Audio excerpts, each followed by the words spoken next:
तो सारी दुनिया के लोग अगर कहीं एक हो सकते हैं तो वह वेद के नाम पर हो सकते हैं। यदि कोई विद्यार्थी तो लाता है, मान लीजिए वो किसी शब्द का उच्चारण ढंग से नहीं कर पाता, अगर वो लगातार मेखला धारण करेगा, करधनी धारण करेगा, तगड़ी धारण करेगा जो सुंदर बनी हुई है, तो उसके उच्चारण में उसको निश्चित रूप से सहयोग मिलता है कि देख तू आज से ब्रह्मचारी है, आज से तू ब्रह्मचारिणी है। तुझे अपने जीवन में अच्छी और उत्तम शिक्षा पाने के लिए अपने इस ब्रह्मचर्य व्रत के द्वारा शिक्षा प्राप्त करनी है। अगर तू इस व्रत को तोड़ेगा तो मैं तुझे वापस अपने घर में स्थान नहीं दूंगा। ओम नमो नमः सर्वविधात्रे जगदीश्वराय। 16 संस्कारों की पवित्र श्रृंखला में 11वें संस्कार वेदारंभ संस्कार की चर्चा आपके सामने कर रहे हैं। वेदारंभ संस्कार जैसा इसके नाम से विदित हो रहा है कि वेद के आरंभ करने का संस्कार है। यह ऐसा संस्कार है जिससे सारी दुनिया के लोग एक साथ आ सकते हैं।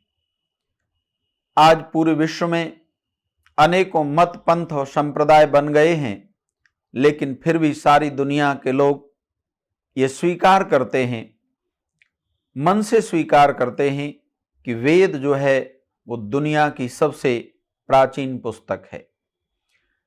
सारे विश्व में यदि हम वास्तव में चाहते हैं कि सब लोगों को सुख और शांति प्राप्त हो, तो सारी दुनिया के लोग अगर कहीं एक हो सकते हैं तो वह वेद के नाम पर हो सकते हैं।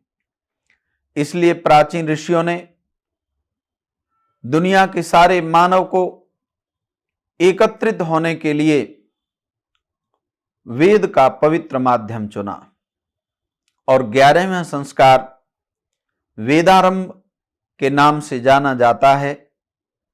यह संस्कार इतना महत्वपूर्ण है कि जब दुनिया के सब बच्चे पढ़ने के लिए जाएं तो जहां पर वो और शिक्षाएं प्राप्त करें, वहीं पर उनके जीवन में वेदों की शिक्षा भी अवश्य होनी चाहिए। इसलिए वेदारंभ संस्कार का विधान किया। यह संस्कार उसी समय होता है जो समय उपनयन संस्कार के लिए निश्चित किया जाता है, अर्थात जिस दिन विद्यार्थी का जन्म होता है उसी दिन वेदारंभ संस्कार भी होना चाहिए। वेदारंभ संस्कार में सर्वप्रथम यज्ञ किया जाता है और यज्ञ के उपरांत जो यज्ञ की अग्नि है उसको एक मंत्र पढ़कर के विद्यार्थी उसी यज्ञ कुंड में चारों तरफ से इकट्ठा करता है। यह अग्नि प्रतीक रूप में, सिंबॉलिक रूप में इकट्ठी की जा रही है, लेकिन यहां पर एक विशेष संदेश जो उपस्थित आचार्य हैं, गुरुजन हैं, वे देना चाहते हैं कि देखो प्रिय विद्यार्थी, अब आप अपने जीवन में शिक्षा प्राप्त करने के लिए जा रहे हैं और आपको वेदों की शिक्षा भी प्रदान की जाएगी।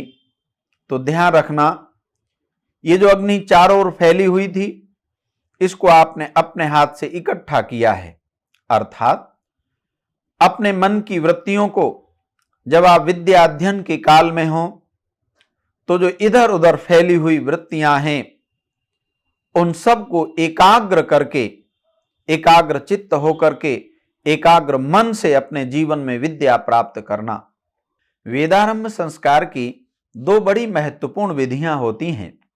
उनमें से एक विधि है विद्यार्थी को आचार्य अपने हाथ से एक सुंदर चिकनी मेखला धारण कराते हैं, जिसको पंजाबी में तगड़ी भी कहते हैं, जो कमर पर बांधी जाती है। प्रत्येक विद्यार्थी जब पढ़ने के लिए जाता है तो उसकी कमर पर मेखला अवश्य होनी चाहिए, जिसे करधनी भी कहते हैं, वो अवश्य होनी चाहिए। आप कहेंगे इसके पहनने से क्या लाभ होता है? देखिए, जो विद्यार्थी अपने जीवन में मेखला धारण करेगा उसका जो उच्चारण है वो बहुत अच्छा हो जाएगा। और ऐसा भी देखा जाता है, यदि कोई विद्यार्थी तुत लाता है, मान लीजिए वो किसी शब्द का उच्चारण ढंग से नहीं कर पाता, अगर वो लगातार मेखला धारण करेगा, करधनी धारण करेगा, तगड़ी धारण करेगा जो सुंदर बनी हुई है, तो उसके उच्चारण में उसको निश्चित रूप से सहयोग मिलता है। तो ये जो वेदारंभ संस्कार की विधियां हैं, ये वैज्ञानिक भी हैं और मनोवैज्ञानिक भी हैं। इसी के साथ एक और महत्वपूर्ण विधि होती है कि पिता आचार्य के सामने अपने पुत्र को, अपनी पुत्री को 22 शिक्षाएं प्रदान करता है। वे 22 शिक्षाएं इतनी महत्वपूर्ण हैं, संस्कार विधि में विस्तार से लिखी हुई हैं, वहां पर सारी दुनिया के लोग उनको देख सकते हैं, समझ सकते हैं। पर इतना जरूर समझ लें, उन 22 शिक्षाओं में पहली शिक्षा ये होती है पिता के द्वारा कि देख, तू आज से ब्रह्मचारी है, आज से तू ब्रह्मचारिणी है, तुझे अपने जीवन में अच्छी और उत्तम शिक्षा पाने के लिए अपने इस ब्रह्मचर्य व्रत के द्वारा शिक्षा प्राप्त करनी है। अगर तू इस व्रत को तोड़ेगा तो मैं तुझे वापस अपने घर में स्थान नहीं दूंगा। अर्थात इतनी शक्ति के साथ में पिता ये कहते हैं कि आपको हर समय गुरु के, आचार्य के आदेश का पालन करना है। इसलिए वो विद्यार्थी कभी जीवन में अपने आचार्य का, गुरु का विद्रोह नहीं कर सकता। यह उत्तम पद्धति भी वेदारंभ संस्कार की ही महत्वपूर्ण विधि है। यह सिंबॉलिक रूप में, प्रतीक रूप में संदेश आचार्य के समक्ष, अग्नि के समक्ष विद्यार्थी ग्रहण करता है।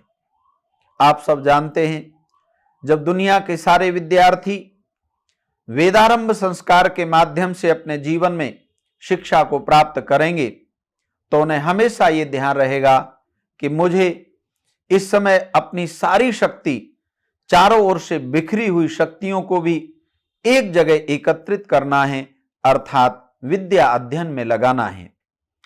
फिर वे विद्यार्थी दुनिया के किसी भी क्षेत्र में काम करेंगे, वहां पर जाकर के उसके शिखर को प्राप्त कर सकते हैं। क्योंकि जब सारी शक्तियां इकट्ठी हो जाती हैं तो दुनिया का कोई भी मनुष्य अपने लक्ष्य को आसानी से प्राप्त कर सकता है। अगर मन की वृत्तियां, चित्त की वृत्तियां इधर उधर फैली रहीं तो कभी भी व्यक्ति संसार में उन्नति के उस शिखर को प्राप्त नहीं कर सकता। इसलिए ऋषियों ने वेदारंभ संस्कार का विधान किया और यही वह संस्कार है जिसमें सर्वप्रथम वेद के पवित्र मंत्र गायत्री महामंत्र का उपदेश किया जाता है। आप आश्चर्य करेंगे, गायत्री मंत्र का उपदेश आचार्य एक बार में नहीं करता है, 3 बार में, थोड़े थोड़े टुकड़े में पवित्र गायत्री महामंत्र का उपदेश वेदारंभ संस्कार के समय किया जाता है। अर्थात दुनिया की कोई भी विद्या जो हम सीखना चाहते हैं, विद्या कोई ऐसा प्राप्त करने का साधन नहीं है कि जो अचानक एक साथ सब कुछ प्राप्त किया जा सके। उसके लिए धीरे धीरे कोशिश करनी होती है। धीरे धीरे करके अगर विद्यार्थी चाहे तो वो दुनिया की अनगिनत विद्याओं को सीख सकता है, समझ सकता है। इसीलिए गायत्री मंत्र भी उसको 3 बार में थोड़ा थोड़ा करके उपदेश किया जाता है। सर्वप्रथम गायत्री मंत्र में ओम का उच्चारण कराया जाता है। अर्थात ओम यह परमपिता परमात्मा का मुख्य नाम है, जिस नाम के साथ अन्य सब नाम लग जाते हैं। तो आज सारी दुनिया के विद्यार्थियों को जब यह संदेश मिलेगा कि ईश्वर के बेशक अनगिनत नाम हैं, लेकिन मुख्य नाम परमात्मा का ओम है, तो इस पर सारी दुनिया के लोग अपनी सहमति जता सकेंगे। भूर्भुवः स्वः, भू कहते हैं जो प्राण का भी प्राण, भुवः सब दुखों से छुड़ाने हारा, स्वः स्वयं सुख स्वरूप है और अपने उपासकों को सब सुख की प्राप्ति कराने हारा है।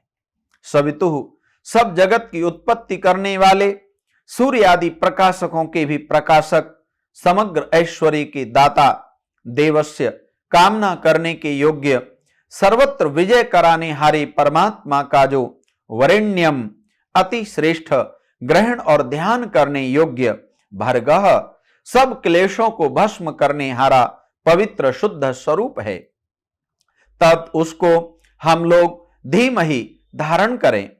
यह यह जो परमात्मा नह हमारी धियः बुद्धियों को उत्तम गुण कर्म स्वभावों में प्रचोदयात प्रेरणा करे, इसी प्रयोजन के लिए इस जगदीश्वर की स्तुति प्रार्थना और उपासना करनी चाहिए। इससे भिन्न अन्य किसी को उपास्य इष्ट देव उसके तुल्य व अधिक नहीं मानना चाहिए। इस प्रकार का जब पवित्र उपदेश वेदारंभ संस्कार को करते हुए दुनिया के सब पुत्र और पुत्रियों के सामने कर दिया जाएगा और उनको समझा दिया जाएगा कि आप 3 बार में इस पवित्र गायत्री मंत्र को अर्थ सहित याद कर लें। यही वो मंत्र है जिसमें सद्बुद्धि की कामना की जाती है। कारण बिना बुद्धि के दुनिया में कोई भी विद्यार्थी अपने जीवन में अच्छे कार्य करने में समर्थ नहीं हो सकता। इसलिए यह वह संस्कार है जो सारी दुनिया के लोगों को एक सूत्र में पिरो सकता है। सारी दुनिया के लोग यदि वास्तव में संगठन चाहते हैं, पूरे के पूरे मनुष्य लोग एकत्रित होना चाहते हैं, तो उनको एक ईश्वर को स्वीकार करना पड़ेगा और वह ईश्वर जो सब जगह व्याप्त है, उसका मुख्य नाम ओम है।